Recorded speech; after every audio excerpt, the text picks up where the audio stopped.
السلام عليكم الخوت. الموسم ديال الحد بو موسى راه بادي. احسن موسم هذا العام ان شاء غادي يكون من احسن المواسم في التنظيم، في كل شيء، في الخيول، في التنظيم، في الترحاب، في كل شيء زوين، المحرك، في كل شيء. حد بو موسى مرحبا بكم، راه بادي. اللي بغى يمشي يتفرج راه حتى نهار السبت ان شاء الله. حد بو موسى راه حدا دار ولد زيدوح في قي بن صالح. حد بو موسى كيرحب بكم، والناس الله يعمرها دار، وبلاد ديال الخيل والطريقه الشرقاويه. الناس كلهم تما كيركبوا بالطريقه الشرقاويه اللي قديمه من قديم الزمان. تما فين الا بغيتي تشوف القرناق وتشوف الخرطه وتشوف الشرقاويه وتشوف الركابه القدام والشيوخ. تشوف الشيوخ ديال الشرقاويه كاينين في حد بو موسى.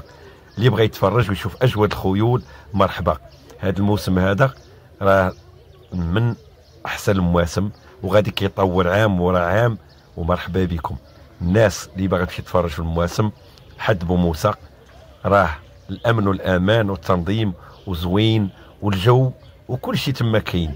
واللي ما كيعرفش حد بو موسى راه حدا دار ولد زيدوح. سول على حد بو موسى، اقليم فقيه بن صالح، ما بين سوق السبت وما بين زيدوح وما بين ولاد عياد وبو قارون، جا الوسط هو.